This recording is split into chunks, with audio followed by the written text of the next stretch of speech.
โดยปฏิบัติตามทิศชี้นำของท่านรัฐมนตรีกระทรวงป้องกันความสงบก็คือกรมใหญ่ตำรวจกรมตำรวจเศรษฐกิจได้ชี้นำพาอย่างเข้มงวดและเด็ดขาดในการสุ่มใส่สกัดกั้นต้านในแก้ไขปัญหาอาชญากรรมทางโทรคมหรืออาชญากรรมทางระบบคอมพิวเตอร์ก็คือการปราบปราม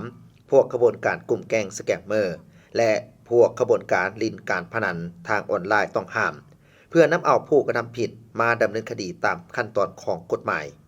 ในวันที่ 7 กรกฎาคมที่ผ่านมากรมตำรวจเศรษฐกิจกรมใหญ่ตำรวจกระทรวงป้องกันความสงบได้ประสานสมทบกับอำนาจการปกครองบ้านและภาคส่วนที่เกี่ยวข้องเข้ากวดค้นบ่อนพักเซาแห่งหนึ่งอยู่บ้านธานาเมืองหาดไซฟองนครหลวงเวียงจันทน์พบเห็นคนสัญชาติไทยจำนวน 42 คนหญิง 32 คนและพบเห็นอุปกรณ์ที่นำใส่เข้าในการเคลื่อนไหวกระทำผิดตอบแชทเว็บพนันออนไลน์มีจอคอมพิวเตอร์ตั้งโต๊ะจำนวน22เครื่องจอคอมพิวเตอร์จำนวน6จอโทรศัพท์มือถือจำนวน104หน่วยและเครื่องอื่นอีกจำนวนหนึ่ง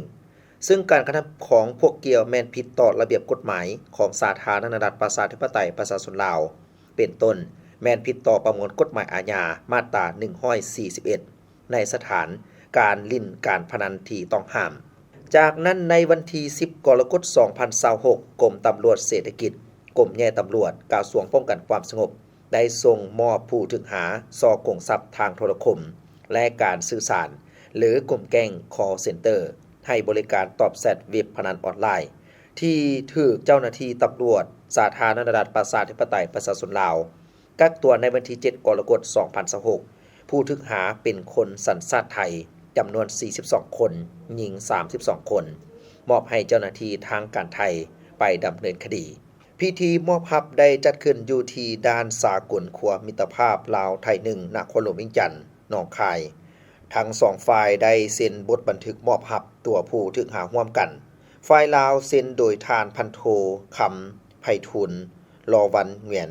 รองหัวหน้ากรมตำรวจเศรษฐกิจกรมใหญ่ตำรวจกระทรวงป้องกันความสงบลาวและฝ่ายไทยแม่นทานพันโททียาสาพัฒน์รุ่งศรีภูมานากุลรองผู้บังคับการกวดคนเข้าออกเมือง4ประเทศไทยและได้มีบรรดาคณะรับผิดชอบทั้งสองฝ่ายเข้าร่วมเป็นสักขีพยานในโอกาสนี้ขอฝากเตือนมายังทุกคนในทั่วสังคมจงมีสติต่อเล่ห์เหลี่ยมกลอุบายของพวกกลุ่มคนบ่ดีและห้ามลิ่นการพนันทางออนไลน์ทุกประเภทเว็บการพนันทางออนไลน์แม่นการลิ่นเกมการเดิมพันต่างๆผ่านระบบอินเทอร์เน็ตเช่นหวยคาสิโน